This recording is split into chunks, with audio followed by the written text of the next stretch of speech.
Tout le monde communiqué mon qui posté na page Instagram et Facebook à Ferregola pour dire que pour bientôt Ferregola va libérer. Puisque liberté est conditionnelle, il faut avoir des restrictions dans 4. Déjà, au Baïbisi, c'est un territoire français. Mais comme territoire français, ils ont la liberté conditionnelle. On a mis dans mon boc à mon délai. Ceux qui chargent les armes à casser, ça, la robe, un bracelet. En fait, limiter au mouvement. Il y a une place où on a un bracelet, la police, est-ce que vous avez la liberté à la apparition, à sortie médiatique? Parce que vous avez une phase promotionnelle. Si vous avez la liberté à la sortie médiatique, on a mal à moi. Bon, on a la liberté. Donc, et à la TV5 et à la France 24, on a la possibilité de les cacunater. Et cette question que nous sommes en train de poser ici, sois en sirada ça, même les fanatiques de l'artiste, on va un peu plus ouvert d'esprit, bah on met tout dans la question là. Parce que les grands soucis ali, artistes à recouvrir vraiment liberté, naïe nyonso, pour permettre à kenda gauche, à kenda droite, à salamosala naïe, à matanaba podium, à yemba. Déclaration à Weranson, na martyr que héritier dernier fils à Wenge, il y a complètement froid entre Baspiritas et Bagolois. Mais voir héritier le collègue à TV, avoir une polémique à la zone négative, avoir fait moi à libérer, à bomber les motos. Cette histoire a commencé depuis l'album Dynastie. Ok. On va inviter héritier, on ne va pas l'inviter, on va inviter, on ne va pas l'inviter, héritier passe sur un plateau, batouni Marmanabi. Même si on l'invitait, à Rosala Penza est disponible.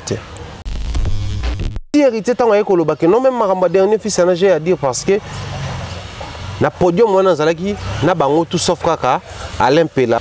C'était un message codé. On est tous de la génération Wenge, on sait comprendre quand il y a code derrière un message. Parce que faire étant à beta qui na Wenge, na ba concert à beta JB à la hâte. Il y a un concert à succès, surtout à Beta, je crois que la Côte d'Ivoire, son abo sanité. Faire chanter, j'ai bien piano. Déjà, au Inge Zala qui est en froid. Thierry Mumbai, 1 million de vies, un jour. Tout Azuma va faire nationalité Moussou. Au Biniga bien au côté de clip. Malgré 12 bêtes à mi-main. Mon clip, j'ai beaucoup plus aimé les côtés où il y a fallu ces musiciens dans ça banzete moko na couloir na château Jenny Azali. Ils ont plus de vie, il y a plus d'émotion. Mais partout à côté bani la manière dont côté c'est libre challenge mais c'est ça moi désordre. N'habité mais j'ai pas trop et puis si besoin la vie penza trotter. La maison de l'excellence vous dit bonjour et bienvenue. Je pense que vous allez bien, moi de ma part ça va. Dieu fait grâce. Toujours continuer au salam salam. Vu que vous accordé sous paiement et puis ma yele. Oui, c'est important.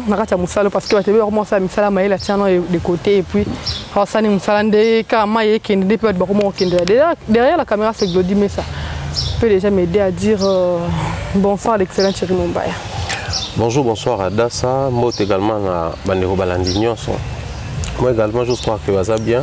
En tout cas, on est éparpillé dans le monde entier. Tout comme Namoy. Écoutez, on a un bon boulot. Parce que beaucoup nous appellent également.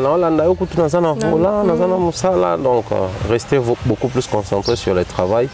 Et nous, on est là, on est une famille. Je pense que Imiezali, très chaleureuse, mais spécialement, nous dédions cette émission à Mireille Flore Oyona. Je pense également à Irène Biuma, sans oublier Nadine Mayo, Bonne santé. On est en forme, un peu malade, fièvre bétinga et raté.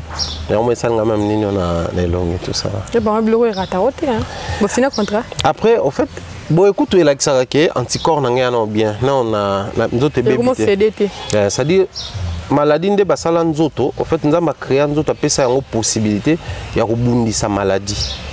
Donc, Tomelaraki, c'est juste comme renforcement.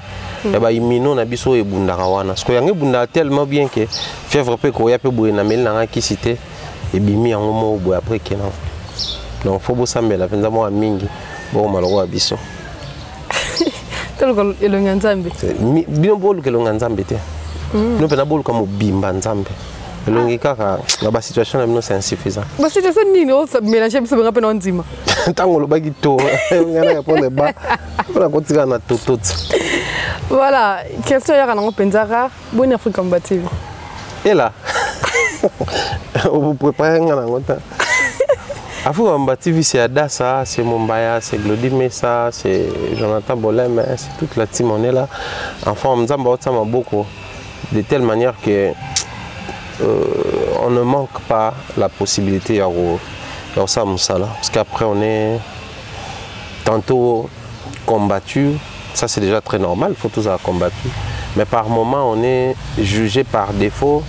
Il y a des moments où on se pose des questions, pourquoi seulement nous, mais à la fin c'est grâce à Dieu que tant qu'on quittera sur le terrain, il faut comprendre que oui, ça devait normalement être nous. Il fallait vraiment que ça soit nous. Nous parce que c'est la maison de l'excellence. Nous parce qu'on a commencé à prôner l'excellence depuis la création. Nous parce qu'on a visé grand, pas pour avoir beaucoup plus de vues. C'est vrai, c'est aussi un souhait, une envie pour nous. Mais c'était beaucoup plus pour réussir à créer une certaine pertinence dans ce qu'on fait. Moi, beaucoup plus les côtés les plus aimés des gens, c'est quand on analyse. Après, ma télévision est beaucoup plus construite sur les analyses réfléchies. Voilà pourquoi il fallait vraiment imposer la pertinence. Voilà pourquoi il fallait créer cette identité et aider les gens à s'habituer dans l'identité. Voilà. Un grand travail de dur labeur, mais de batailler les lois épaissis. On a également à la fin réussi à créer une petite communauté où ils sont vraiment fidèles au Bazara. Influencer positivement. Je pense à Joël Mabunda, depuis Dallas, il y a à mon émission côté écouter dans la bateau italien. Ajoute comment d'attendre pour ma télévision.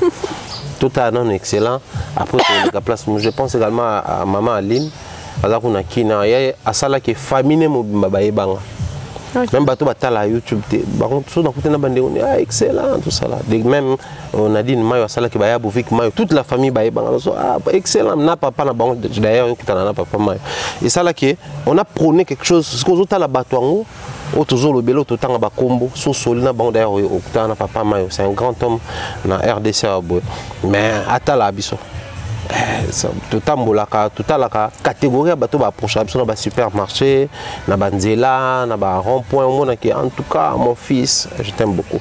Je me rappelle une fois on a appelé Fifi Firenze Mbote depuis Istanbul ba utaka matanga ya ba coach da Costa ba kufela attente ba ozonga ba ki bato mo ba vandi quelque part ba tie ba boomer et loba ba ki voit nanga ba approcher batala batongo batala baza banane et ba kuto ba papa morobo ya mikolo ba vandi tu vois les week-ends quand les papas se retrouvent ba vanda moi ba partager moi bouteille parce que ba batala ba jo ba batala jeune moment ba tata mibimba boye donc c'est que jo abimsara ba blog mo ya moi pertinence c'est tout ce que biso to na luka réussir à avoir l'attention des cadres, réussir à avoir l'attention des élites, réussir à avoir l'attention des hauts cadres universitaires. Ces gens-là nous suivent et apprécient ce que nous faisons ici. Pour nous, c'est vraiment un pari gagné. Voilà pourquoi, peu importe les vents et marées, on ne baisse pas les bras, on continue toujours avec les vrais.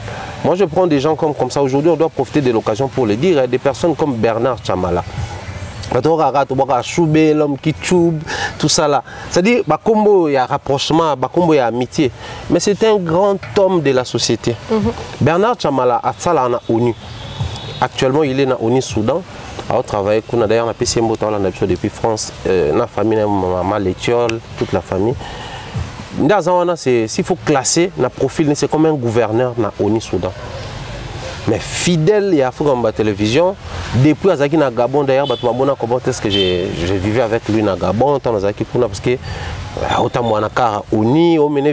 j'ai visité ces locaux na Bango. C'est vraiment un grand homme respecté, mais très fidèle à la télévision. Il soutient nos propos.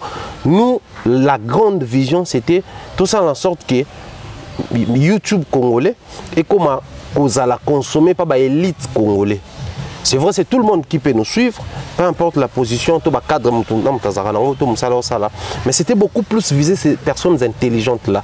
Et on a réussi ces paris. Voilà pourquoi tout baisser les bras pour continuer à m'aller, et nous espérons qu'un jour, tu vas plus de visibilité et imposer ce style comme ça, toi, comme sélectif. S'il faut la YouTube, tout à plus des choses potables. Et non, et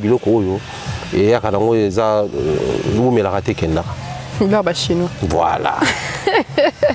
Voilà. Et même les artistes qui nous suivent, au bazalaka s'appliquera ou au premier degré, plus de bateau à ça là nous les mama ele à ça là nous les mana vision à ça là nous les mains réfléchir en fait réfléchir fungwama soit total makambo ba congolais ba lo bango mingité parce que et qui n'a qu'à l'encontre et à sens ba congolais aiment bien être caressé dans sens à poil. Maintenant lui il est vraiment dans ce qui s'est fait partout. Ces artistes-là nous suivent après tout ça là. Alors, donc pour nous, c'est vraiment, je ne dirais pas une suffisance, mais c'est un pari gagné. Et on tous les mbaratés. Donc, à Fouamba Télévision, bien en forme. La preuve, surtout ça, quelques jours, tu tournes au Ebinde téléphone. Voilà, jour pour jour, 2013, de août, 2022, de août, 9 ans, depuis l'artiste musicien chrétien, Atika Biso Papa Alain Moloto, Thierry Mumbaya, ce qu'on a un souvenir.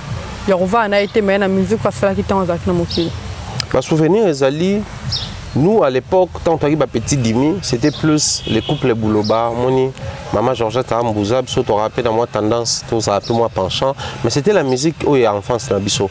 Quand on pousse en termes de musique en vogue, bon c'est vrai il y avait Papa Charles Mumbaya, Papa Deningo.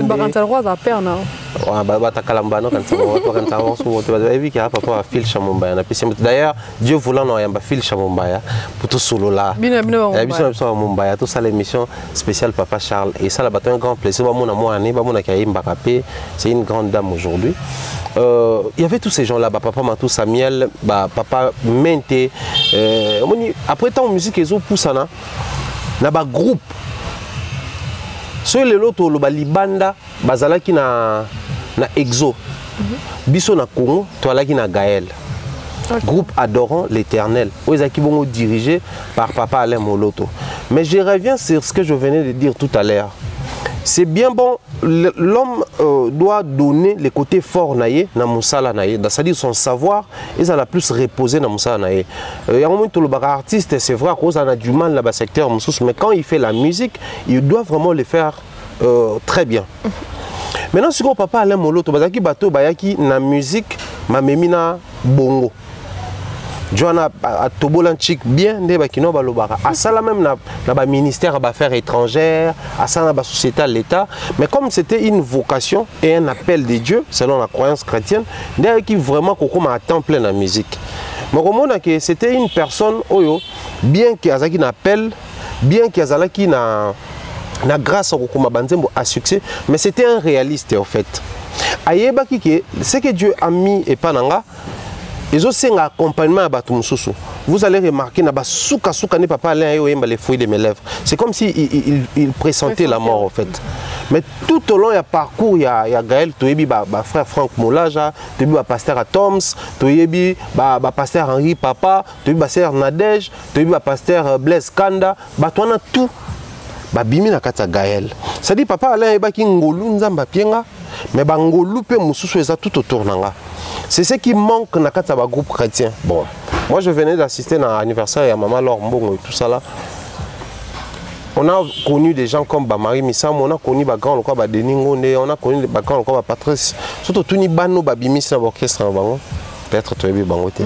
Mais Papa Alain Moloto, du fait que Binsaki ba Franck Moulage, ba Toms, Henri Papa, et si ça y est succédé. Mais tu as là aussi le côté spécial et Papa Alain, c'était quoi?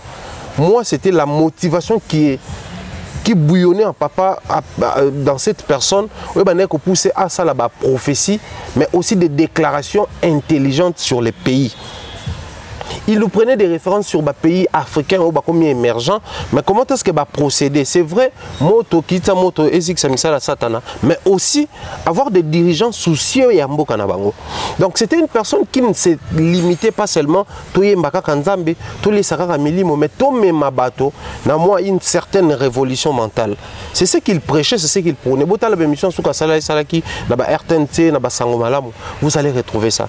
À créer lignée où il servir ba chrétien, mais à créer lignée où il servir nation. La nation, on voit différentes obédiences, croyance est belé, athée, tout, mais la parole des connaissances qu'il sortait de sa bouche servait la nation. Et moi, c'est tout ce que je retiens des grands, de cet homme-là. Quand il fallait faire face même à des politiciens, Papa Alain n'avait pas froid au dos pour prononcer les mots, pour placer les barres sur les T et les points sur les I. Chose que les musiciens chrétiens belé,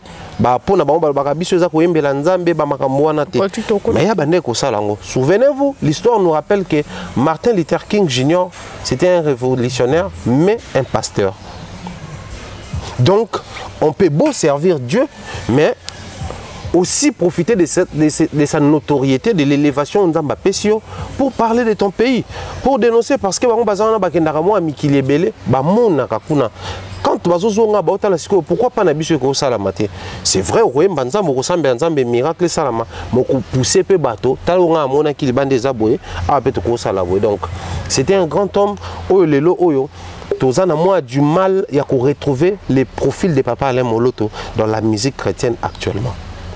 Pour ce pino bando talo tala nani même bano ya bimisi Nana Bimisi Banebele Franck Moulage après son départ, écho d'adoration, ce Bimisi Bastar, ils ont moi c'est Papa Franck, n'a balé qui n'aimait balé. Gaël et Tikali, Trésor Bibi Bazaki déjà, depuis vivant à Papa Alain, mais depuis accueilli, tout le monde a plus les couples Mbouma. Atom Sina Maman Nadej, ça album à succès bien. Mais Gaël et Angomoko. Apparemment, la musique, mais ça a trop thème, fait musique chrétienne.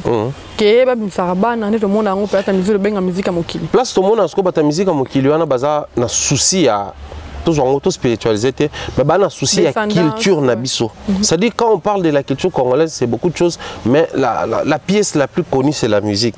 Du coup, il faut créer une possibilité, une manière où créer une industrialisation à la congolaise pour permettre à ce que ce soit malgré Bakuba, Maramutu, mais petit peu Babima. Voilà pourquoi l'orchestre belé est opté sur album, il y a orchestre, album à leader. On a des fois même un album à leader, mais petit moi, il Fabra, ça sort l'album naïe, mais petit moi il braton Nzembo. Faire autant ça l'album moi Zaki yaye, mais ça 4 musiciens à Nzembo. Bilo qu'on a malgré Mokili, mais quand même la possibilité de bimiser la biso sous leader au lobby avec la chance, ça peut carrière avancer. Tobeta Masolo ba Fali, tout ça là toujours lié à Kofi. Tobeta Masolo ba fait tout ça là toujours lié à Wenge. Donc c'est comme pour dire que ba vieux on a paix. Bazaki na souci que et continue. Mais ba musicien chrétien souci on a et continue mingati. Lelo faut accepter que maman Laure ya lelo aza wazaki yerte. Mais si quoi puisque aza soubon te banani ba bimi tourner. Faut admettre que non papa Patrice Ngoy Musoko ya lelo aza wazaki yerte. Mais Nelson po bima wana zaki ba effort personnel.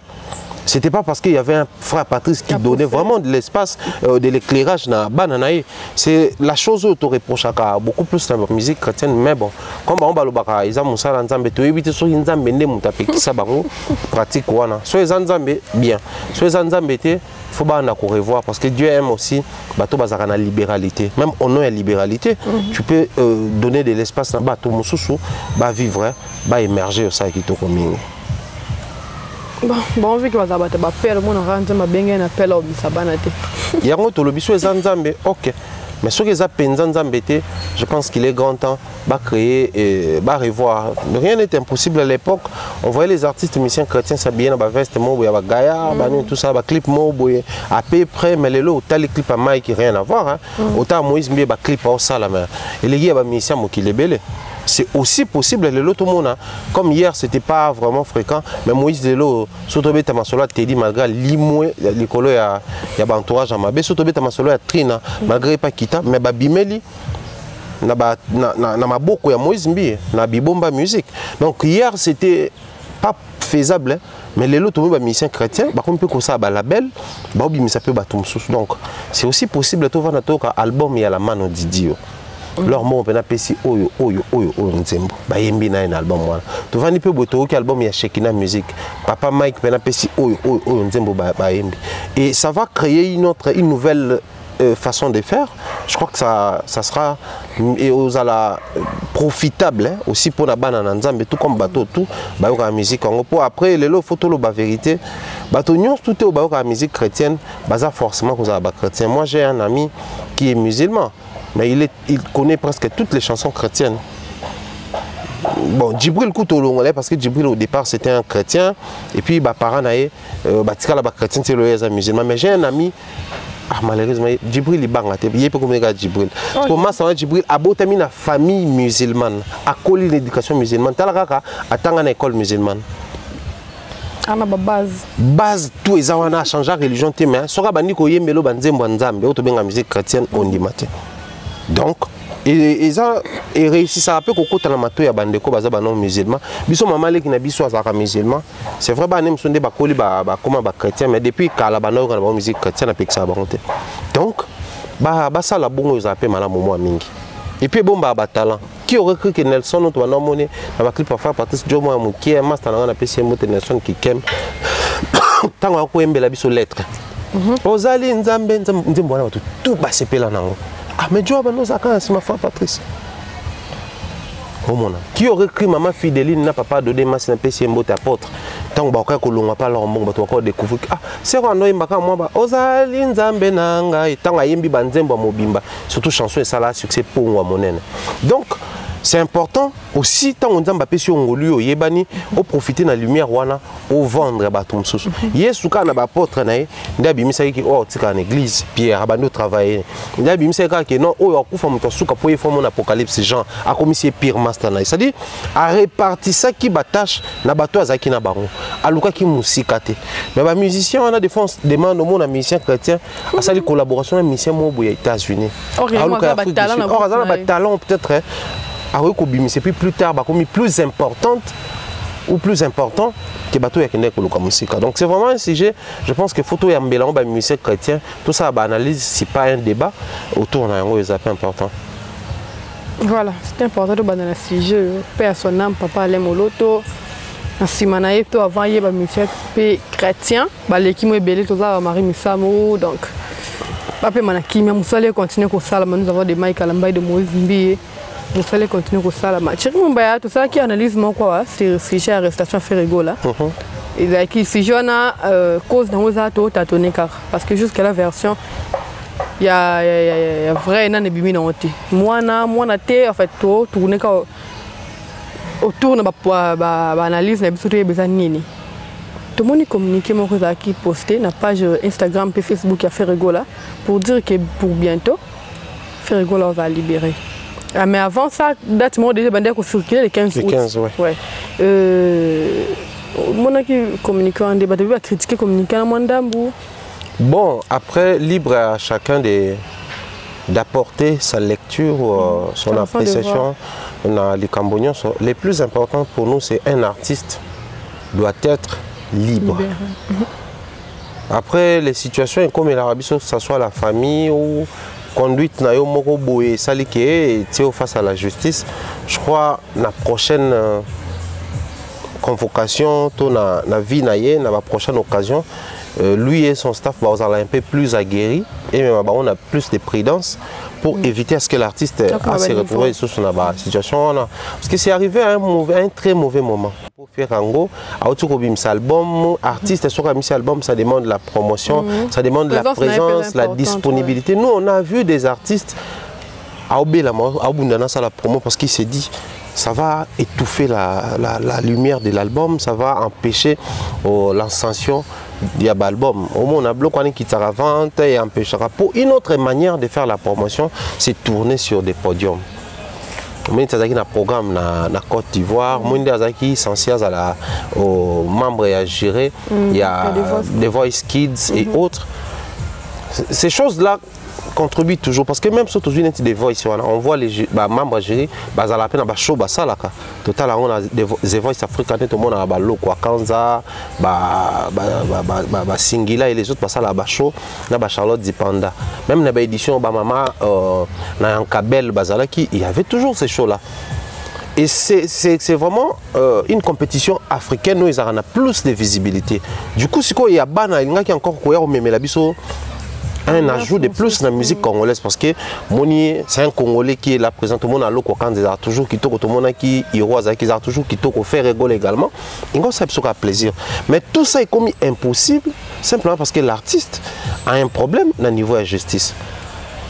Ça nous ramène à Maramon, c'est encore beaucoup plus dangereux que tout même en vulgarisation, d'autant plus que toujours ignorer la vraie charge des alcools. Il y a artistes dans le dossier, il y a arrestation.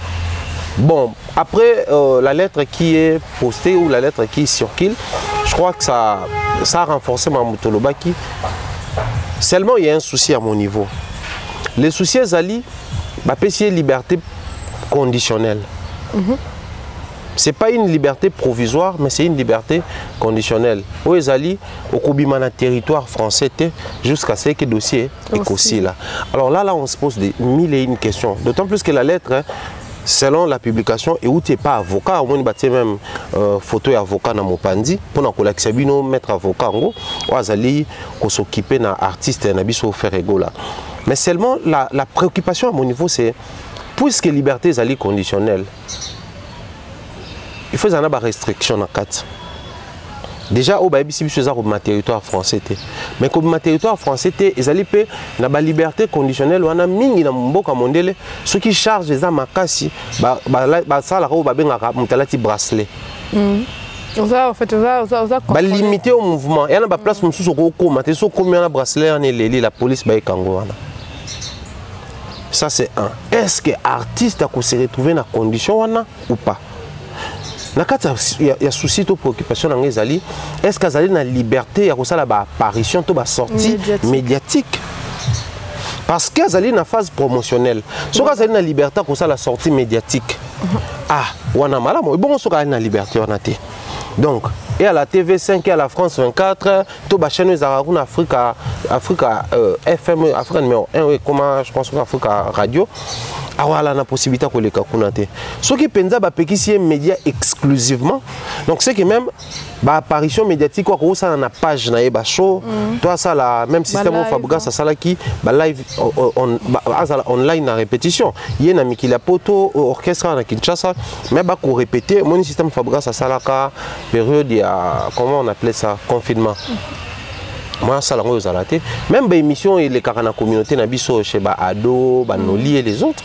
On a une impossibilité pour les cas. Donc, sorti naïe et qu'on a la bénéfique pour l'individu Hervé Bataring Gola et non pour l'artiste Ferré Gola. Moi, je prends ça à deux niveaux. C'est-à-dire, les plus grands soucis à bateau, tu ali dans mon salaire à culture, tu as bateau, bali bagolois, tu as consommateur et à musique à faire et aller pour l'artiste Ferré Gola et non pour les citoyens Hervé Gola. Vous voyez? Or, c'est le citoyen Hervé Gola qui va sortir avec des conditions qui vont empêcher à l'artiste Ferré Gola d'exercer. Donc, cette sortie-là ne va pas bénéficier à l'artiste. Seulement, bon, Monica a liberté, les Aramo et Lenginango, Atozaso, Nanda, Kondeni, même au Pepa Libanda, tu es entouré avec les membres de ta famille, vous avez le temps de parler et tout, c'est mieux. Mais, je m'inquiète beaucoup plus pour l'artiste Ferré Gola. Aussi, si les gens vont commencer à indexer ou reprocher au contenu et à lettres, je crois qu'ils allient quelque chose d'inhabituel dans la communauté. J'avais dit ici, même à ce qui concernait l'artiste, il fallait, vous savez, les Congolais ont défini certains codes où ils ont régir n'engenabiso ya kozala, n'engenabiso ya koloba. Ce qui est information est tardée. C'est là des informations qui s'installent paisiblement. La place. On a vu les gens dire Ferré au Cameroun, en Côte d'Ivoire. Non, Ferré arrêté. Non, bah live bandi papa et la page publique. Et non, voilà l'artiste Azar Obima. Canaliser la communication. si vous avez besoin des informations, il faut passer la page na bango. Or les gens s'attendaient à ce que la page est publiée, voilà précisément les acquis tac tac tac. Et filé. Et y a tant que on a les grands frères propres, même père, même mère na artiste ferré. À l'école, Loba Makamaloba explicité sur Maramba Moana, bien qu'Azaki concité et précité, mais à Loba quand même on avait compris charge des Ali ou cause et arrestation des Ali, Makamboya Moana, on avait compris que c'est une histoire de famille, avec la notification à mon quitté, changement d'adresse, mais pour tout expliquer pour tout comment ça se passe là-bas. Mais longévité à procès, longévité à arrestation, plus Azaki dans la prison, plus les gens ont commencé à nous expliquer comment ça se passe en France. Pour une histoire de famille, même à Sabstanta qui n'a pas d'invitation et autres, mais ça a beaucoup duré. Et à sous normalité. Au point qu'il y a Bimi, mais une liberté conditionnelle, les gens commencent à se poser des questions. Mais on dit comme il a abisso. Et comme il a pu battre mon sous pour toi la rabattre les bosses, tous se retrouver dans la situation que ce soit il y a bientôt des désastreuses. Parce que bateau va se retrouver dans la situation là bas on la question ah mais comment quand même France même justice mais qui n'a qu'à boiter il y a qui est-ce que Zali Penza yango? Et cette question que nous sommes en train de poser ici, sois-en sirada ça, même les fanatiques de l'artiste, oh, bah, ça un peu plus ouvert d'esprit, bah, on tourne la question là. Parce que les grands soucis Zali, artiste à recouvrir vraiment liberté, naïe nyonso, pour permettre à kenda gauche, à kenda droite, à salamoussala naïe, à matanaba podium, à yemba. Il faut préciser ici que l'album Dynastie Otoza dans le terrain c'est la partie 1, une où la première partie. Première partie. Et puis il fallait partir dans la souka et bima. Donc, travaux dans le studio, nous ici la quitté. Peut-être vous allez profitable car artiste Bima a exercé dans le studio, a continué à enregistrer. Mais la morale, on connaît tous faire comment il aime nager sur des mélodies et tout ça là. Esprit P, ça là, tout tourné. Il y a plein d'émissions tout tournées. Je ne me sens pas au point. Obélité, non, non, obélité, mais naza moral n'a tranquillité. De même, il peut aller tourner sur l'émission pour moral n'a place. C'est-à-dire, état d'esprit n'a pas de contact. Même ba pasto rempli dans Saint-Esprit, son moral est bien té. Mamsou ba désister à la prêche, que non té, parce que il veut vraiment donner les meilleurs yaye. Ce sont des préoccupations ils ont tourné autour d'en parce que la lettre n'a toujours pas parlé. Na ba charge où ils ont pesé sur artiste.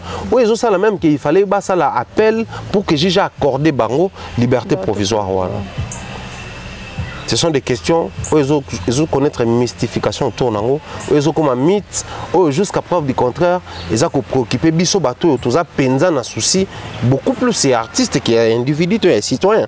Parce qu'après la relation que nous entretenons avec l'artiste c'est l'art où ils ont au milieu entre les culturels et les artistes. Culturels que nous sommes, nous préoccupons beaucoup plus de cet art-là. Consommateurs de l'art qu'ils sont, ils se préoccupent beaucoup plus de cet art-là. Faire égaux la créateur des œuvres qu'il est, les gens se soucient de faire égaux la de Hervé, Gola qui est un citoyen, un papa et puis un mari. Donc, ceux qui t'ont reproché l'être, tout le monde n'a pas question sur l'être, mais aussi il ne faut pas tout bosser dans une chose. Les secrets professionnels existent dans chaque secteur. Okay. Par manque il y a professionnalisme en termes il y a respecter les secrets dans le code professionnel, mais ça là que Eliane se faisait toujours passer pour une personne moins réfléchie. Moi na souka même ces avocats des histoires qui m'a eu karaté trop et c'est oh boya gardant pour il y a qui na média le bien. Qui sait peut-être l'avocat aussi refuse de révéler ces choses là ou les staff de l'artiste refusent de dire clairement les choses de peur que ceux qui allaient à adversité penzana bateau bazaba plaignant bah qu'on renforcer ba donner au monde parce que le combat a toujours été facile lorsqu'on connaît son adversaire. Ouais. Or la justice toque en adversité donc la partie plaignante est ali dans la partie accusée faire gola comme la partie accusée azo comparaître face à bateau bazo se plaindre et puis nande to en je crois société civile non les termes m'échappent un peu donc avocat ya nga mwana bazo ya pena ba donner na bango collège avocat na ba avocat ne peut faut ba na ba donner na bango élément de défense parce que soki ba bandi ko loba nyonso na média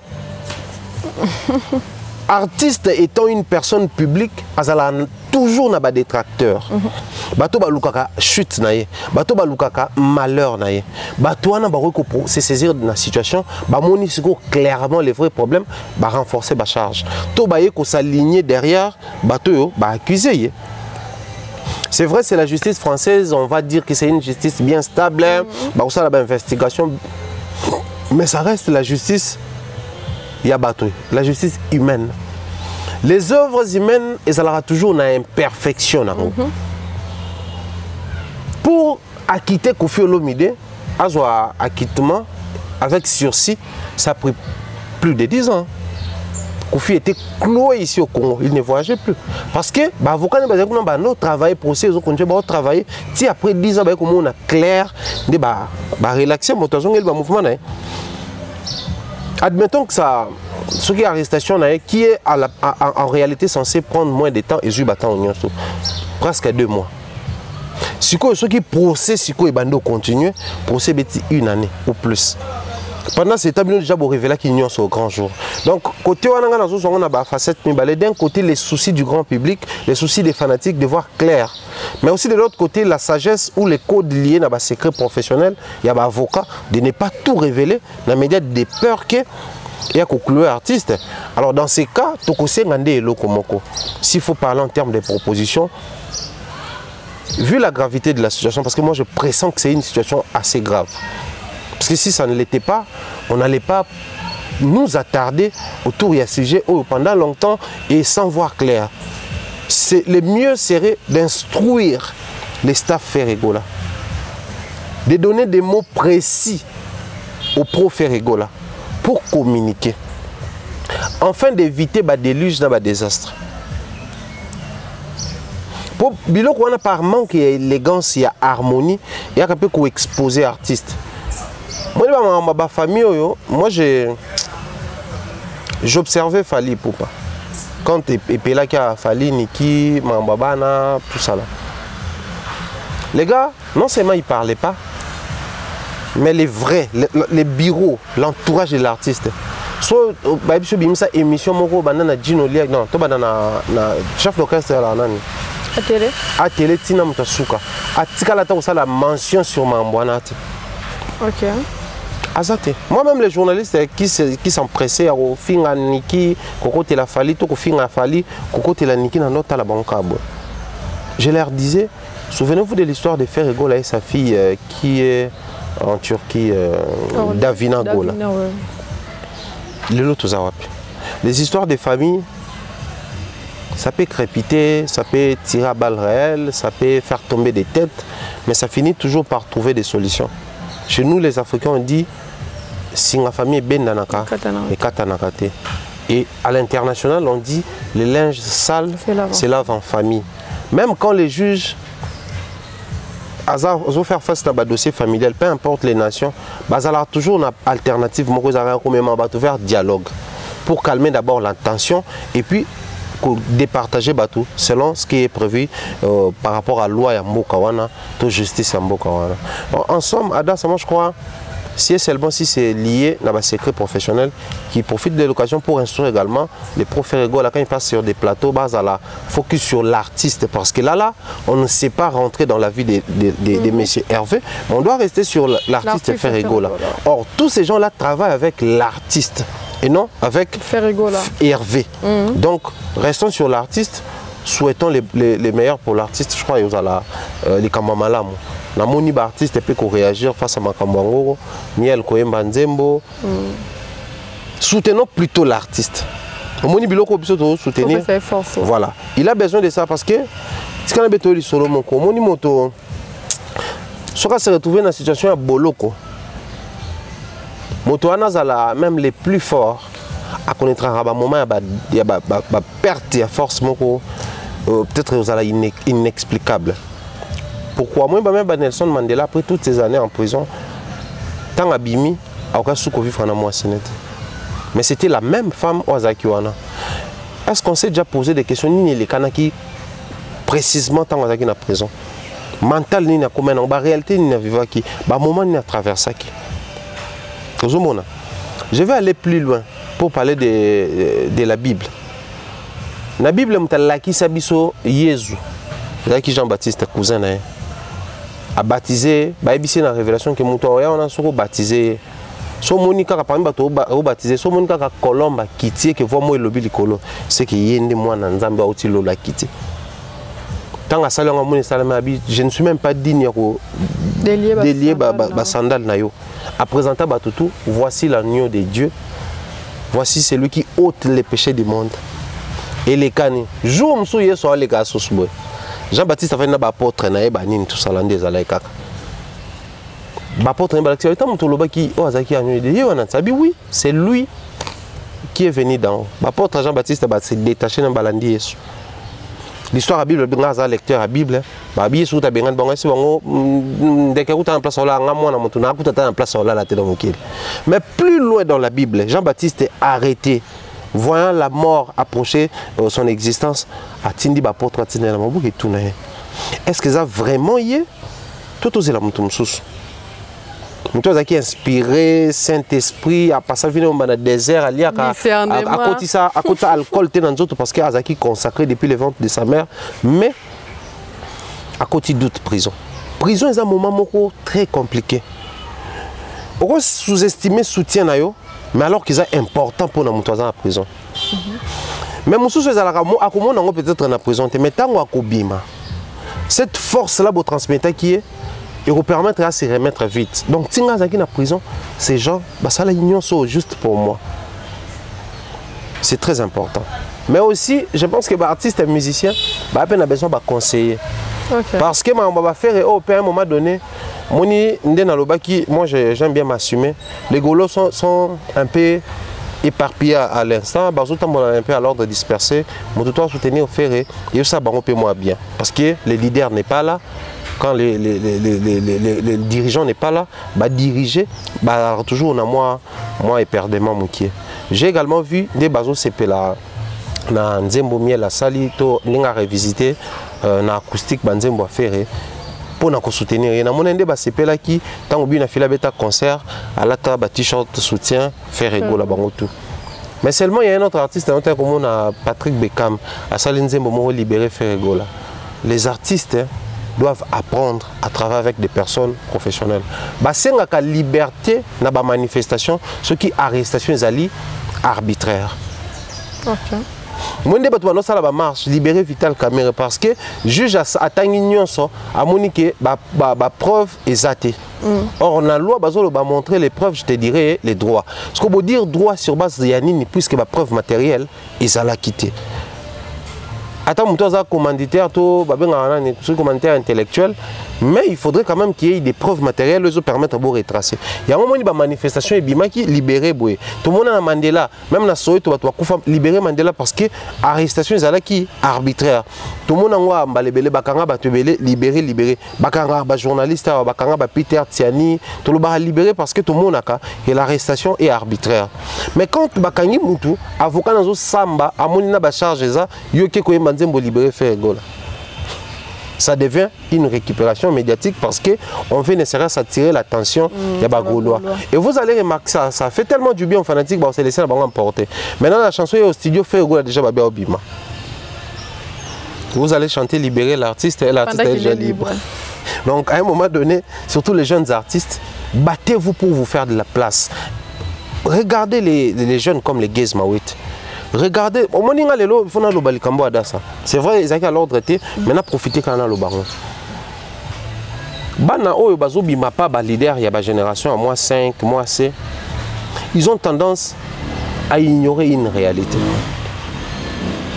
Moi, ça me fait ça me fait très mal quand je vois Ibrator passer dans la télé dire que je fais de la bonne musique et ça me suffit. Non. Faire de la bonne musique, ça suffisait, oui, mais quand on fait une musique publique, une musique consommable, ça ne doit pas suffire. Il faut faire de la bonne musique, mais aspirer à ce que les gens te consomment, à ce que les gens consomment ta musique, maman. Quand je vois les jeunes locaux là, Patrick Beckham, tout ça là, ou même pas Fabregas, oui, mais après, na scène à terrain kouti, adversité zaka na oyembate. Ils peuvent battre kakayo, consommer kakayo, réclamer kakayo. C'est-à-dire, Aujourd'hui, comme musicien, moi, Bimi, il nous dit, tu fais, tu as tourné aux États-Unis, tu as en France, en Belgique, c'est-à-dire, musicien Bimi, à côté de maman, on a game.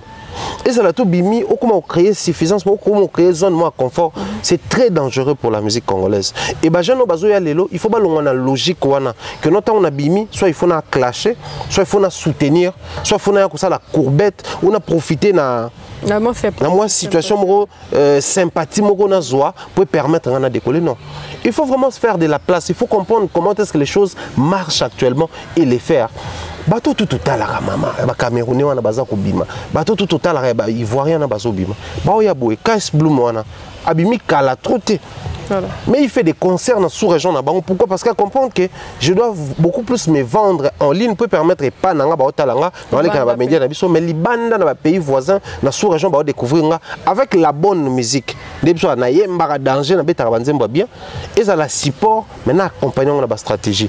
Il y a un qui permettre pour après quand Ferregola va sortir, il va dire merci na bateau va soutenir qui et continuer sa musique. Maintenant bino bateau bozui soutenir l'artiste comme un élément de promotion. Tu vas attendre encore qu'on arrête une autre personne pour chanter libérer telle personne. Manque de stratégie. Alors il est grand temps que les artistes se prennent en charge en termes de monter la stratégie. Il y a un autre insiste. Arrêtez de tout le temps tourner autour de la vie. Leader ou danger, leader ou prêtre, leader ou ça détruit les artistes. C'est vrai, ces gens-là commencent à nous vilipender, à vendre de manière très négative notre image aux côtés des artistes. Mais souffrez que Bisso, on a encore la possibilité de dire des vérités aux artistes, pour permettre un bon décollage. Parce que le plus grand souci, que les artistes continuent à décoller. Là, dans la musique congolaise, il faut à tout prix où tu as un groupe, tous les capembe na kulutu moko, les lieux comme une compétition, à omi prêtre, baron bengue molodo il leader. Le lieu comme tu as compétition, tu comme bengue ya garabinana. Succès gezana album à succès, ba kulutu tout ba respecter. En fait, autre temps, autre mœurs. Même quand vous venez de manière linéaire, mais il faut apprendre très rapidement à basculer par rapport à la réalité. Ou si on a une logique, mais tant qu'on a télé comme numérique, il faut apprendre à basculer sans tarder. Parce que on a binopé au qui basculer si rapidement, on a du mal, place où Inos Binagues a du mal. Kofi venait de prendre les trophées à 1 million d'abonnés. Mais ce que tu as là, il faut basculer la génération de Bazawap. Même si tu as basculer Bazawap. Donc à un moment donné, il faut apprendre à faire les choix et faire les bons choix, les choix judicieux. Voilà pourquoi nous continuons à prêcher à l'artiste, va créer cette révolution mentale et vous avez dit une très grande importance. Voilà, force à faire Egola. Bagola va garder toujours même moral. Moral est quoi? Si vous pensez à les 15 ans, donc il y a un jour moins 13. Vers les 15 ans. 15 ans, écoute, on a à Paris. Ok, oui, bien. Tu as ça un plaisir. Ok. Ouais, comment est-ce que la communauté va réagir? Comment est-ce que les Gaulois de partout vont fêter ça? Voilà, excellent Thierry Mombaya. Nous avons notre héritier Watanabe. On a un projet sur le terrain à succès. Sur le tambolo, il faut que tu aies la caillette, que tu aies gombe, donc le Rouennais, tu as un jeté. Ma boîte penja kangi na et comment rendez-vous na bafle. Rendez-vous na penja ya répondre déjà. Thierry Mombaya voir tunda ko lobango déclaration à Weranson na martyr que héritier dernier fils à Wenge. Il y a complètement froid entre Baspiritas na Bagolois. Mais voir héritier le collègue à TV avant que polémique à la zone n'ayant va faire moi à libérer à bomber les motos qui vient à quitter un azala qui va surtout bana Wenge. C'est une très bonne chose, d'autant plus que les loyaux, il faut reconnaître une chose les alliés pour eux aux autres n'anga non répondre à l'émission Salam. OK. So yo bané ko tout n'anga non répondre et 15 émissions té. Entrevue ou interview, c'est quand on pose une question et l'autre répond. En termes même, il y a guerre, il y a polémique. Les alliés, ceux qui m'ont quoi à lobby, attaquent. Bon, souvent, ça la réaction, il y a et comme Kende, on est en ping-pong et qui est zone qui est zone. Héritier Watanabe, c'est vrai, tout le Bama, ma dernier fils. Mais posez-vous la question. Cette histoire a commencé depuis l'album Dynastie. Ok. On va inviter héritier, on ne va pas l'inviter, on va inviter, on ne va pas l'inviter, héritier pas sur un plateau, Batouni Mamanabi. Même si on l'invitait, Arozala Penza est disponible. Les Gaulois, même faire pas répondre à la question, moi, bon, à politique. Moi, héritier, là, dans un projet, ça la promotion. Ngala Sabatuni, Ayemba, Mbate, danger, Babindo, faire Aleki, et Mona, les Komaki, toi non, on va faire tout pour ne pas citer leur nom. Bah, ça la mission, quoi, attaquer héritier. On a vu aussi quelques bateaux héritiers, puis comme un net pour répondre. Il fallait que l'héritier se prononce pour que Motoana et Koufa. Parce qu'il voulait que l'actualité reste focus sur la promotion de l'album. Et surtout que l'héritier avait aussi réussi non seulement à faire plaisir à ses fanatiques, mais en même temps faire plaisir aux fanatiques de Weranson. Vous savez, avec l'histoire, il y a Yena Mampa, Tande Bamonanaki, l'anniversaire surprise de Weranson, générique Dadi Dadi, les rois de la forêt. C'est-à-dire, et ça allait bien. C'est tout ce que les gens attendaient. C'est tout ce que les gens souhaitaient. Il y a beaucoup de commerces qui ont récupération Fabregas au point de faire une émission, le roi et héritier, qui déjà moi, genre, qui n'ont pas commencé à m'amener biso to banek ko lobana baron. On va comprendre que bison de tout ça, bah guide na baron. Tu vois. Sache qu'il était à Boumé Motoana. Mais là, Makambo est dernier fils. Héritier n'avait encore rien dit. Le simple fait que Babenga qui est bon, les Gaulois commençaient à réagir, les prophètes commençaient à réagir. Que non, vrai dernier fils, frère, tout ça là. Aussi hérité tant que non, même ma dernier fils, ça j'ai à dire parce que na podium on a zalaki na bango tout sauf kaka Alain Pela qui est déjà vieux nanga banini mais na bango tout. C'était un message codé. On est tous de la génération Wenge, on sait comprendre quand il y a code derrière un message. Parce que faire étant à bêta qui na Wenge, na ba concert à bêta JB à la hâte. Na ba concert à succès surtout à bêta je crois na Côte d'Ivoire son abo sanité. Faire et chanter JB piano. Déjà Wenge zala qui en froid. Bah comment il déjà envoie il y a dislocation. Vous comprenez? Donc ils zala qui oué rendre leader, faire azo mbablo à JB côté Adolphe, Blaise Boula pénétre à zala raté en concert moko. Ba Emelia de bazaki na ba Alain Pela. Voilà pourquoi héritier lobaki na oyo yanga ba leader tout bazalaki. Donc s'il faut vraiment tout les derniers fils prononcés ezaki pour ba leader wana tout bazana podium bango ba nimike les derniers fils. Aussi en termes il y a grandeur et il y a prestation. Il y a ezaki na stade des martyrs. Wenge na stade des martyrs réunification Wenge ba se réunir et puis ba donner naissance na dernier fils na bango. Parce que puisque s'il faut tout le bango, je pense que vous n'allez pas trop évident où tout le concert monsieur Wenge na stade des martyrs dans une année. Et vous avez facilité pour organiser parce que voilà c'était un événement pour tout le monde à bango 25 ans après. Mais après là tout le monde à bango et vous avez une attirance macacité dans la communauté de tout ça. Donc héritier quand il disait ça. Il est penza s'identifier le vrai dernier fils pour bavier tout bazala qui a fait bavier tout bala qui était. OK. Le roi papa na maman ba atteindre nyom benga dernier fils ya papa na maman. Alors que papa na maman baza nde babotinga. Mais puisque comment il cause tourner moko oyo et ben non qui est déjà mabé. À se prononcer que vieux n'a pas à la quitter. Et envoyé à représenter Wenge. Je crois nous sommes balés à propos artiste. Nous sommes balés photos seulement il doit jouir pleinement de cette faveur ou de cette position. Alors pleinement. Parce que position on a et après kobo ya pe ko se laisser emporter na polémique. Il y a une position. Position on est appelé ko ba ko canaliser ba fanatique. Je reviens sur ce que je dis souvent en ce qui concerne les fanatiques. Alors bi ba spiritas na ba golo ba kota na guerre wana te. Pour y ba benye dernier fils. Donc héritier veut à tout prix ba spiritas na ye batika na guerre ya ko somba ye ya ko yoka ye baze l'album ezakoya. Voilà pourquoi il a fait même table rase dans Mamba. Il y a Kissinger rapidement à Betty Masonango et puis il est passé à autre chose. Donc moi c'est tout ce que j'aime depuis un certain temps en ce qui concerne l'héritier parce qu'il préfère mieux quand s'il faut vraiment qu'on parle d'héritier l'actualité dans la positivement. Et non on a biloko zoya ko tacher ngai et non on a biloko zoya ko retarder comme on a to ko umisanga na ba makamoko eza propreté ou eza penza pas trop clean quoi. Donc moi je crois c'est mieux de réfléchir comme ça, mais à un moment donné, il faut tout le bas vérité. tant on a bandé koloba makambo ba fanatique na influence ba leader sur bango toujours a raison malé mais maintenant prochaine étape yani entre frère et héritier. Pour là on doit le dire clairement bango mi balé balobi lo comme bête mais ba fanatique bazo s'arranger de façon qui base à l'enfroid. Na autre bim ça depuis l'histoire des dynasties. On s'arranger base à l'enfroid. Héritier qui se pointe tant Wenge Sangani na émission mais bah tout va réclamer présence à faire et comme il héritier aux anabiso soutenir biso et comme il bato faire d'ailleurs qu'on fait pas yaté mais au départ on a le baroya on les orchestres on a pas yaté soka yeba tel quoi mission l'idée on a déjà comme grand on a vu des trésors congolais les autres faire des émissions sur ça donc moi je crois bango mokonde bazoluka tout ce qui bouge autour de Ferrego là bazala nango na telle émission na yo moko na bev alobaka que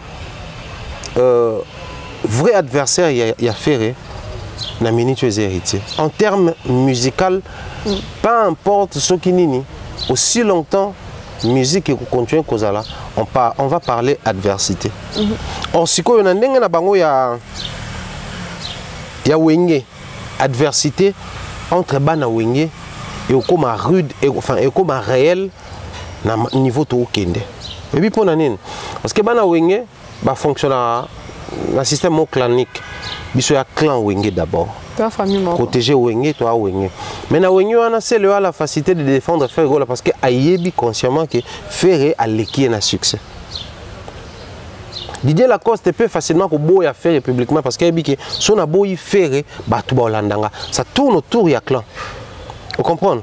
Mais bah on voit que Ferré m'tamo likolo après héritier après Tokota Fabregas naninga bana ya Wenge bakuka Wenge parce que bina fila za kuka Wenge après Fabregas Tokota sonane non attends attention Robinho moi na Wenge dans la minute en termes de visibilité na moi ba ko tourner moi nini ba succès Tota Ferré les toi notre Ferré héritier Robinho Fabregas qui d'autre les nations ont ba miel de son ba déplique pomba ba tadé de monticule mais boilotin pavarouti na ba tuto ba zapta totangité ba Bill Clinton na kati ba tuto mais ce qu'on nenge rotation za ko salama héritier devient de plus en plus présent de plus en plus consommé ce gars a battre record et à faire la consommation na ba vente en ligne et a commis plus de dates à l'international que faire tout le monde a fait moi ba Guinée na Ewana moi ba Nigeria na Ewana moi ba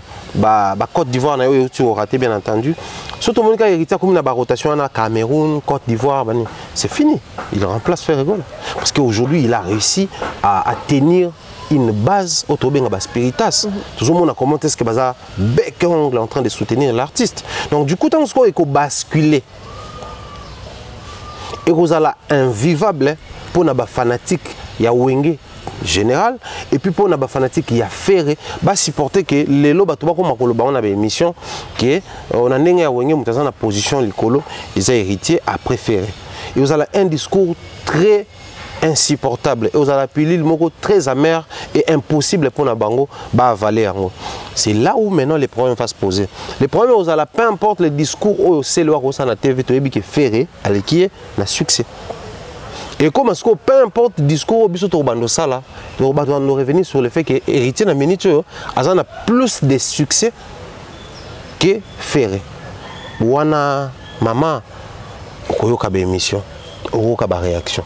Alors que ceux qui n'ont pas quartier latin des ala et la Fali Mutumo et la Soleil Wanga Butumo et la Sam Chintu Butumo et la Blaise Nani comment il s'appelle Gibson Butukonolo et Talibango individuellement parce que quartier latin va fonctionner le quoi clanté bautaka place moko identité na bango Koffi Olomide tous les restes mwana na mwana potana ndongwana kuna so ba sentir que oh tokokota tokoti so ba sentir que tokota na biso te tokokota te so pe ba ki pour ça ba attaquer moko na bango na bango mutuellement ba otumbana différence entre eux ko sala que ba problème au quartier latin kutana nango te na clan na bango Wenge okutana nango là izali Ferrego là héritier watanabe peu importe le discours ba pesa ba fanatique na bango mais ceux qui ka héritier ko zwa penza position wana parce qu'il y a des gens qui surtout le bac non n'a commis plus de succès que Ferré. Biso to constater en sur base ba résultat sur terrain. Vente naie, ba date naie, ba consommation na ba streaming, tout le bac ouais. Ce qui est à 100 faire à 80, tu es biqué numérique 100, numérique 80, 100 monter l'équipe. Donc il y a l'équipe. Surtout compter par concert par année. Tu es biqué non hérité bêti 20 concerts, faire à bêti 25 concerts en termes de concerts, faire à l'équipe.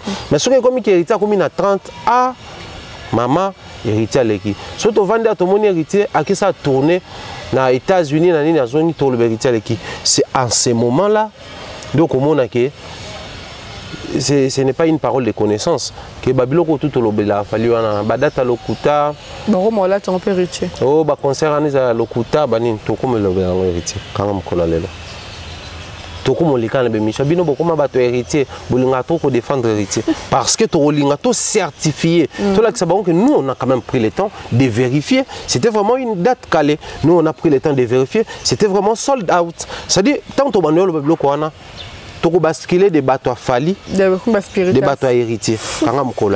Même ceux-là, au bazar fanatique héritier, qui par moment commencent à nous juger aussi à tort et à travers, au moins on a baromo baroua qu'on s'aligne. Qu'est-ce que nous on n'a pas connu à l'époque quand on disait qu'il fallait par rapport à générique les habientés. Bino penza ba somba bino penza to comprendre bino te bato Kofi encore ou te ko yamba Kofi on a connu ça il y a depuis 2018.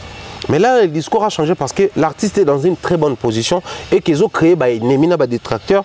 Bissot le quoi, tout ça du côté de la vérité, tout ça qu'on landa, tout ça qu'on fouine, tout bimisango. Là, on parle 1 million de vies à bloquer. Mais après, si quoi, on a la page moko babi dans moment où les musiciens vont connaître la crise, il y a bavu. Les spiritas, non, attendez, qu'est-ce que je dis? Les golos, ça là, on a page, na fan page na bango. Ça challenge moko 1 million de vies pour na rumba trap. Là, après plus d'un mois, tant que 2 mois, toujours pas de 1 million de vies. 800 quelque chose. Mais, arrière temps, qui va lobby, bisosore bimi, tout là qui sa bango 1 million de vies dans 24 heures, 1 million de vies. Tant que le bango. C'est alors qu'on va nous rappeler que view et Zara Kosomba, Warrior Moko Zala 5 comptes, 10 comptes, tout ça là. Les mêmes discours au Bazolo Balelo pour Nafali, c'est les mêmes discours qu'ils vont tenir pour nos héritiers. À condition que héritier fasse comme Inosbi. Comment ça? À condition que héritier se comporte comme Inosbi. Faire les bonnes guerres au profit des autres. Comment ça? Inosbi fait la bonne guerre, na profit il y a Céléo, il y a les personnes incapables de faire face à l'adversaire na bango fali musicalement en termes de consommation. Inosbi ayaki ateki banze moni mususu moi makasi. Aye na YouTube abattre moi ba record. Et ça dit que yo le bela ba moni Inosbi pe. Totinde petit na biso Inosbi.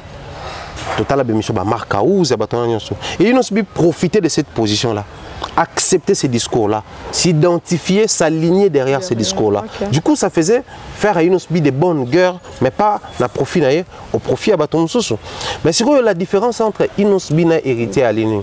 Héritier est déjà membre ya clan wana. Donc s'il accepte de faire aussi la bonne guerre au profit des autres, au profit à clan, il y a 12, mais ouvertement, mais si on a espoir héritier na véridique naie,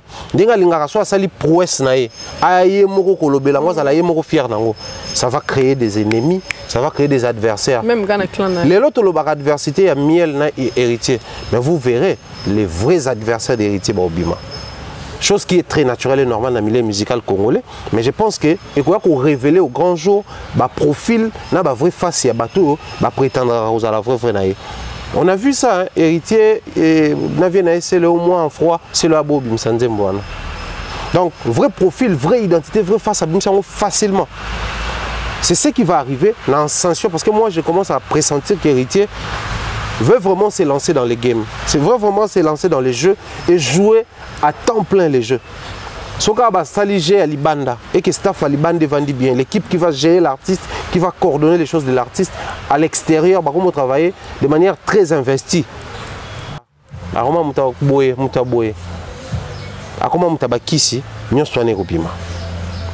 ok, mais Andy Manangora. Boy héritier de ça banga likam. No saka na mutwana. 007. Héritier da pa mbarar bateau yo. Soit au solo ba une émission soit ni so beaucoup tane boy au solo non il pas émission. OK. Abanga mutute. Nous on a connu ça en 2018 ça analyse moi chaud boy pe bona podium na benyo na wana kata full la benyo ko matiti na podium. Bosolo li boy ambanya yembi o titi suka pe bosolo. Après biso pe likambanga lo. Il y a là, bon, son franc parler et son côté fort, même Mamba Wignon, il joue à une maturité où ça le fait bien. Je pense qu'il y a un au permettre à Kenya. Parce que à réussir vraiment les lots, Kokata lien au lié na Buzoba. Moni moko lobi makambo qui sinjo alobaki à l'époque Karine bano finga bato ma no garder bango. Mpo ni yele lo fingi ta pesika à propos na faut ba humilier bon. Héritier clairement. Hier, je n'envoyais personne. Je ne mandatais pas ces gens-là. Mais tant que salango depuis avant là, si tant balanga, batondo banana tina bonga. Pour n'en sanctionner, pour n'en longolate. Mais les lois ont salango na sanctionné. Bongo bolo basu qui n'a jamais.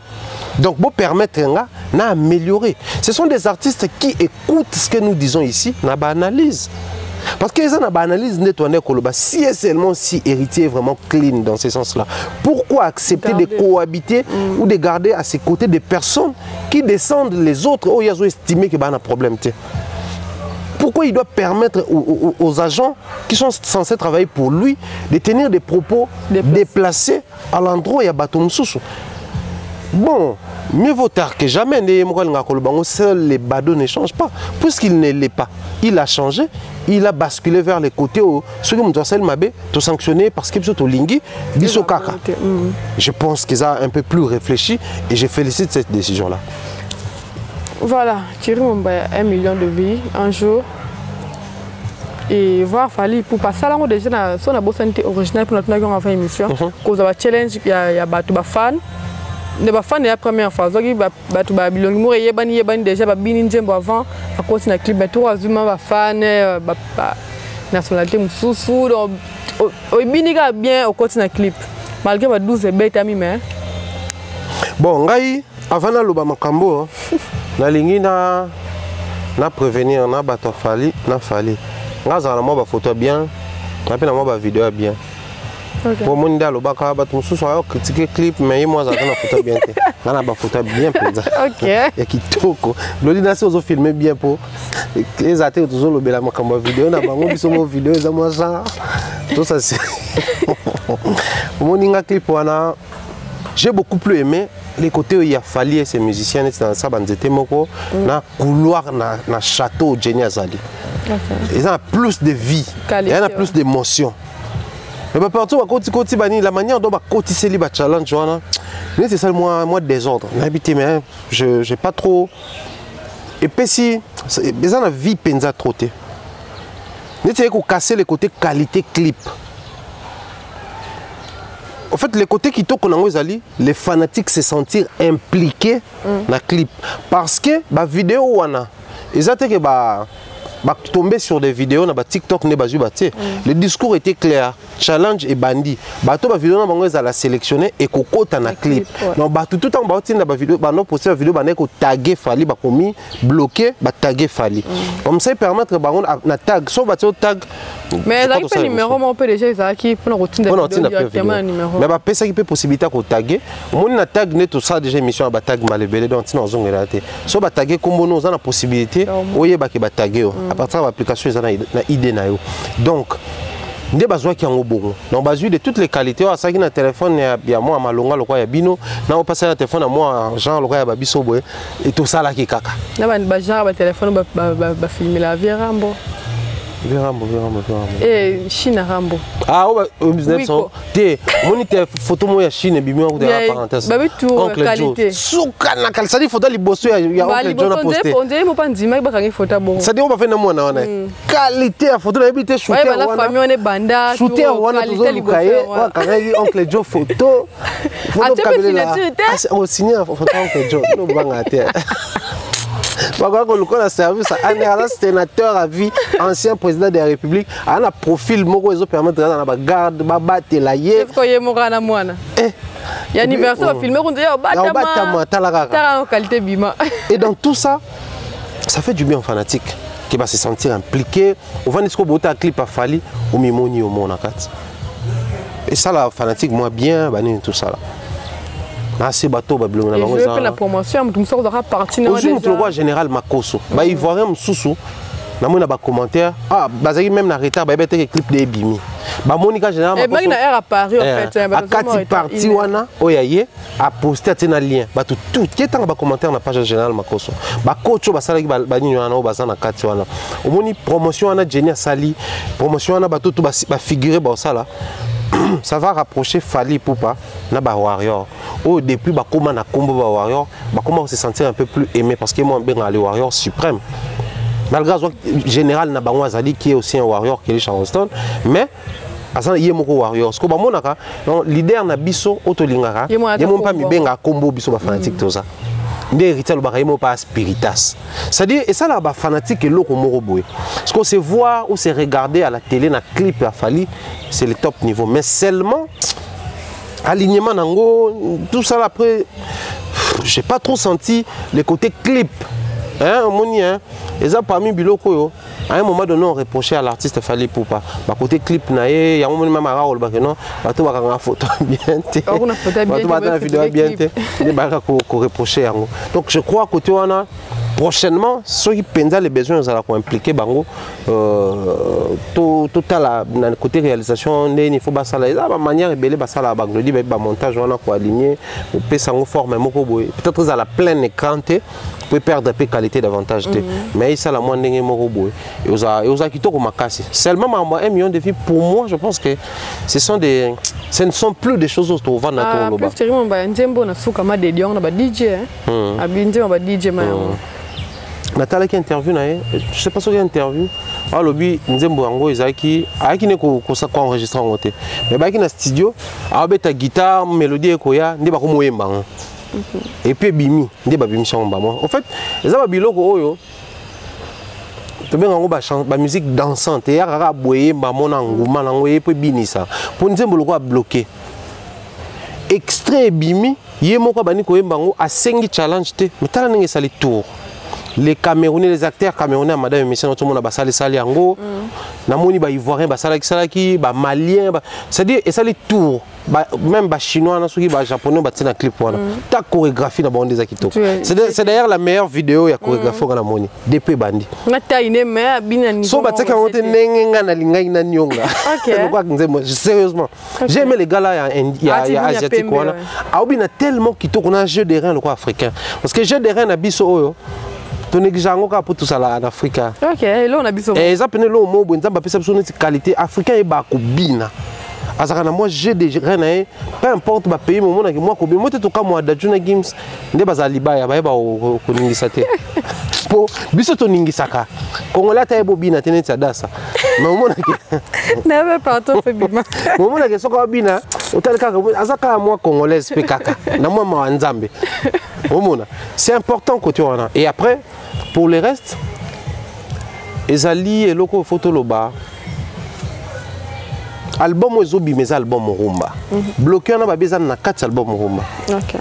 Parce qu'il faut préciser qu'il y a 3 albums faut bien. En fait, 3 projets. Projet zaki réédition, album rumba, na album ouvert msusu. Donc na album rumba bologué ezaka ba bloko to on peut mususu déjà na kati album ne peut ouvert wana ba même jeu wana mais tant que ça loro moko bozo linge zonga ne to bengango un peu comme retour à l'authenticité ça doit vraiment être authentique ça doit être fait comme chez nous mabanga fo ya la ndenge na biso ba DJ na faut pas se retrouver ba eloko na ba kabeli ngo biso moi cette partie c'est pour les DJ je crois en fait chérie on va maintenant qu'on peut un peu bev na banzembo ezalé qu'il fallait répondre ba jaloux moi nzembo c'est simbité donc moi zimbi ayembi na ma pesi bisongo so dans jaloux mon peu yembele que simbité message peut fallait pour zakinde moko bloquer open ndenge moko do amutu moko faut bloquer ndenge mais so fallait pas que ba nzembo mon ti ya tout le bon j'ai été de sobenga ka asa mona retour na ba kikala ndenge ni na message azonga mo kikala a pas on si son ya Mobutu na bande bon wana eza question puis à réflexion mais seulement un artiste qui travaille, il faut y comment marier les textes na mélodie. So tout ni ba musicien tout, même au bazana no ba yebanité, ba web sur loko. La musique eza banze musunde ba yela kabiswango. Na ne to bimisa kango, la ndé monte. Y a pas faute. Au moins pena neti fali nze mona bosani. Kana secret ba parole musuto yoka yango na suka, to ebaki ezala na nzembo ya bafana. OK. Tant ba no sala ba extrait ndé ba sala ba vidéo. Mais ba parole to yoka na kana secret. L'artiste a toujours une appréciation finale qui est oyo parole ndeke photo emango rythme ezala moi rola muka rythme faut ezala musique ko ezapena ya biso c'est-à-dire bayebi comment s'y prendre pour na PC loko na bango final étant ma produit fini ezala une réussite. Ne pensez pas héritier tout ça l'émission moko a révélé que nze monaya tout en noir ezali moi dérivé muke pour yoka mingi nzembo ya gimbwala nga sikoyo tant na yoka banzembo ya nzembo mobo ya Fabregas na lukango na promettant ko faut tout ça émission mobo ya tala ba mission ba s'inspirer na ba musicien mususu ndé ba artiste ba to yoka musique nzembo mobo ya Fabregas azwa mélodie na nzembo ya mama Georgette Fwamba mama moi no yemba azaki mtabrana mboye auta poto zonga kinete mama peso akenda wapi Ano alingi ngai aponi ngai mélodie moi yemba na nzembo na Fabregas yemba na nzembo na eza suwe nanga te désir nanga pete na boya moto na lingaki bolingo nanga patu sodoti yango ba menote azwa mélodie moko wana na lukango na otini long déjà au travail yango pour te préparer une mission. En fait les artistes ba yebi nini yo aussi mananini. Mais depuis un moment qui Mobutu ya fali na ki aigle na parce que Mobutu mais aigle Mobutu wano benge déjà aigle de Kaweli. OK. Bato ba yebi bato ya biso to yebi. Sauf que tous nos parents je pense que ba yebi sont OK. Oubliez peut-être aux alamoi genre non ça 30 ans lobby. Ça m'a cassé ya ba découvrir na ba ko ça 30 ans na 25. Ya ba découvrir non tika. Ba et ça peut ba patrimoine na biso. Mais ça mélodie elle bosote intro ba ko tselo mo ba nzembo jale lo Mobutu parce que nzembo za jale lo Mobutu ya lelo mulopo maweja jalelo ba nzembo ba no bengo mu pape bata Mobutu ayemba déjà nzembo mo boye akotsa mélodie bata Mobutu kuto to ka komaka mutu mo ayenga na koma nzembo wana eza procès to sala ba émission to expliquer que Mobutu a acheté toutes ces chansons bande ko yemba pona anako misango ba chansons publiques donc akotsa ngo na patrimoine national o mutu tout akosalela ya lokwa mutu mo abimia lobi boyemba rumba ya rythme nanga fo bo futanga alors que eza patrimoine national donc mutu tout on a droit à ça et la patrimoine national. C'est aussi une identification particulière il y a fallu. Mais en même temps au qui man à droite au qui man à gauche les racines et ben d'abisso. Fallait à muta mai. OK. Bata mai bakana mélodie na bango moko bata kaso bakana on a petit fali à cause a oyembela yo nzembo moderne mais moko boye bo se retrouver que derrière ça continue bilo na bango yo quand même eyembeli ya fali na barumba au moins kazaka na moi mélancolique mo azala mélancolique so azoyemba tel une mongo qui se respecte ba mongo balaka na yo ka loko kanza so azoyemba akana moi mawana bango ya ba mongo wana observer ka ba mission tout notangelo yo quand même ba mabele li sita ba den ko yemba mawani elongo ba bango te yo ka alempe la so azoyemba buron pe la so azoyemba ba mawana bango moya ba mongo parce que na biso na Équateur en fait ba mbusa to na musique na biso ya ka moi ko lamuka ba benga ngo ngundele mais ba mongo musique na bango libodo wana o bango benga ngo bien ibodo ezalaka na moi mawa moko ba lokola ba griot so bazoyemba bazo salo ba mawa na mélodie pe balango ya lokola une mélodie temporisée donc ya pe ba racine pe ya noko peut-être ça là qui ata kimi boye ezongisa ke ngato na tala même nzembo abetaka ninja talinde ba betona ke la be ya rumba na biso na yo kanzembo guitare papa Lutumba mais abeta jeudi soir wana lokwa zo waimba une musique ouverte mais racine mama basala nango jeté donc yango peut-être benda kay mais aussi ba bloko ba Mobutu wana je crois que faut tout na fali il a quelle admiration na les années Zaïre de Mobutu. Peut-être que tout artiste était et on va révéler l'Arabie sautée. Sûrement il a une préférence à peut-être la manière dont ces mamans là dansaient et chantaient à l'honneur de Mobutu et et comment qu'on inspiré. Tu vas na toyo kanze ndoki. Ozui pena nzembo lokwa. Ndoki avinangeza yo chérie. Au moins que na bossa na. Mais yoka intro nango. Pona nini kaka ngayo ngayo ngayo. Nzembo luambo makia de rythme ezalaka nde mususu. Ngayo ngayo ngai malelisa nalela ba pasi nanga pasi ya bo mama. Mais fallait azwango a changer ngo rythmique mais lokwa les aka racine akiko akolokelo au moins ba vieux. À un moment donné les artistes soyo ki nzembo mo affaire ayembaka maboko pamba okozonga maboko pamba aka kuma boka bato edo muzamba o eleo bato ayoka ngo sala bien parti wana mais ça nzembo ya luambo luambo yemba ngo kala mosala toko salaka mama elinginde bayembio elinginde babinyo mina kufa o eleo. C'est-à-dire les artistes ont toujours tendance à puiser quelque part et il faut qu'on travaille l'attachement. Je crois qu'à Masutra place pour Emara. Boya makambo ezali minene Franco abelela kina pario faire gola pe abeleli ba chéri. L'artiste s'inspirera toujours et ce que bandi ko lande le monde qu'il y a une certaine référence batsakuna toi un certain attachement na place à Azozwa. Moi je crois cette variété à connaissance les autres permettre un résultat. Voilà pourquoi il faut toujours savoir faire les bons choix et savoir aligner les choses pour permettre mariage, il y a texte, harmonie, mélodie et réussir. Pour tout vendre à Bissodé, tout banda ko réfléchir combien de nzembo et bimi n'attend même yaye moko fali. Mais pour nanini ce to vandi ka boso bani amo bana basi ba telemi lokwa ba sopeli bango ma ya moto bana mibali to tana ba concert wana ya suki ya Belgique jolela azolela ba pasi to akutana na bolingo esanga na mai mutuni banze vous ebele so pour la nuit les lisaye boye a raisonner ya banze mo so fala matika na ye omtuna banze mo pe ba rythme pesa parce que pour la nini kaka oyo et emporter ba tout si facilement. En fait les artistes savent aussi ne ba la rona ba moment que oyo et frapper pour ni fali abimisa un message après plusieurs années alors que le bara azala nango nzembo bat o ba embina Youssoufa les aki censé Matokos 1 mais au Matokos ça li combien d'années on aurait appris qu'il fallait ça la collaboration avec Sean Paul depuis toutes ces années nzembo babimisa te on aura un projet babimisi. Donc quand est-ce qu'il faut sortir ça sur base de terrain, sur base de position. Voilà pourquoi chaque artiste il faut aller dans un bureau où ils ont travaillé pe terrain.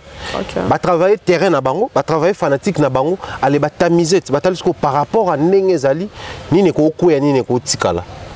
Oui, au tikala tout côté là bango. Donc sortir la chanson bloquée alors qu'après ça science-fiction, alors qu'après ça honorable, ça prouve à suffisance que bah comprendre que oyo et accroché ma casse. Tant to meki ko bimisa. Il y a un défaut et ambala moko. Pour clip on a même ndenge salameli, so ko telo comprendre que jour ango ba artiste o bazaki na fali na studio, tout le monde est bon tout ba nini. Ba photo wana. Ba poster qui on. Paf Malamo pe clip mais ça même pas une semaine. Donc il a que ça que ba tourner en kaka boy ba challenge autour du malon kaka la terre mais clip bimi. Donc ils ont compris que l'eau a bougé, la première personne a remis boaka, il n'a pas guéri. Donc on bloqué sur ngal ngami ko be bloqué. Ninga bloqué ningisi mai to boaka ebima. C'est parmi les stratégies ba artiste au bazanango ba lo bateke ba msuba sa musique à kisi, ba lo bateke ba msuba sa musique à trucage parce que réalité nango to vendre ebeti da combien de fois. Sur 3 fois mobile. Tu vas dans le colo espace, à un bon appétit. Ils sont pédés de bandits, ils sont morts bloqués. Ils sont tout. Ils sont où tu as? C'est grave. Habituellement, quand tu as battu, il y a un mot, comprends tes côtés comme il y a. Tous autres tambola avant de me bima, d'ailleurs tu as qui texte nangwana. Quand morceau de sekiwana. Mais quand tu as contenu un zembo.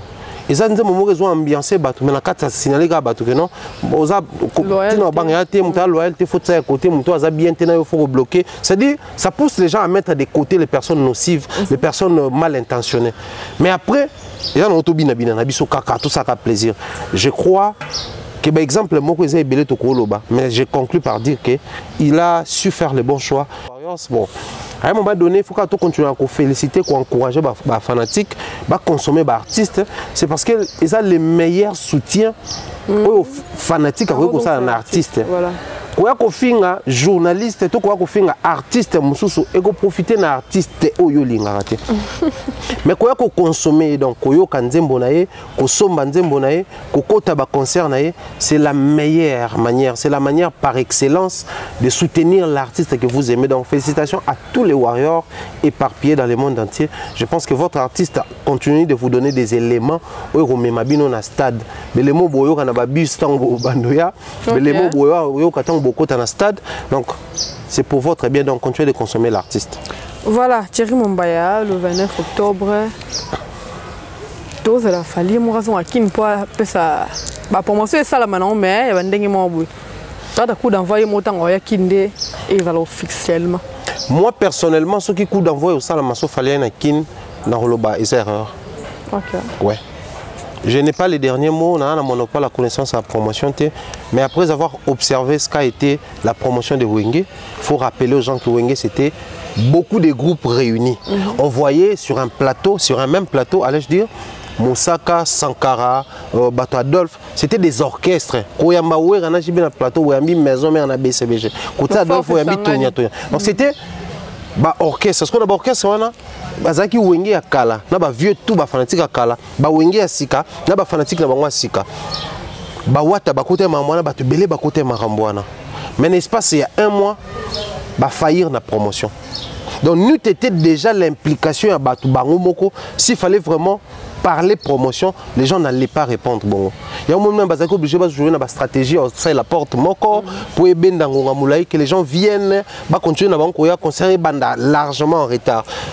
On s'inspire toujours de ceux qui réussissent et puis on tient toujours compte de là où ça n'a pas marché chez les autres pour perfectionner de l'autre côté. Je ne sais pas ce qui est dans la cuisine interne, mijoter. Mais après moi je dis, sur total le calendrier Fali, na date aux zones en Akin.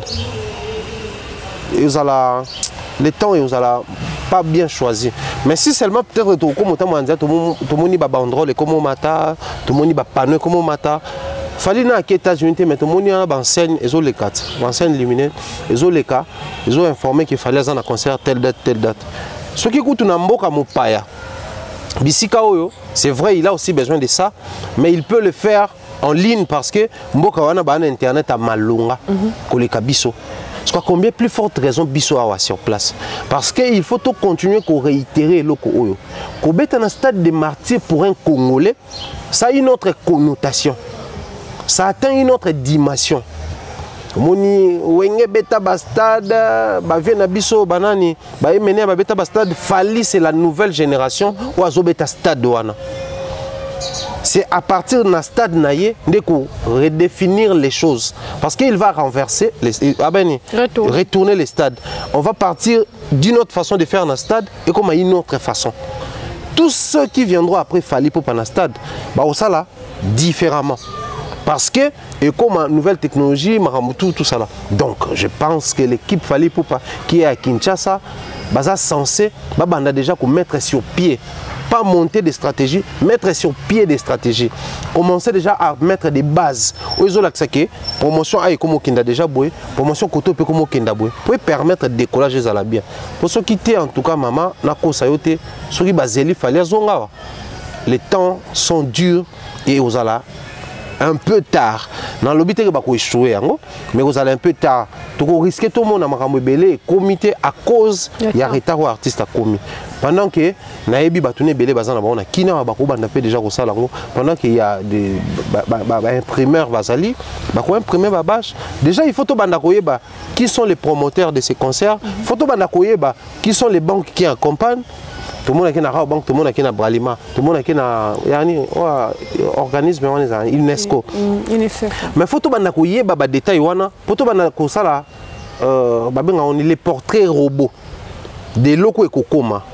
Ce qu'on a c'est une impossibilité de faire le portrait robot. Il y a chaque fois les gens vont parler de Fali pour un stade des martyrs. Dans le stade des martyrs, il y a Souka. Zaki Nani, Wenge.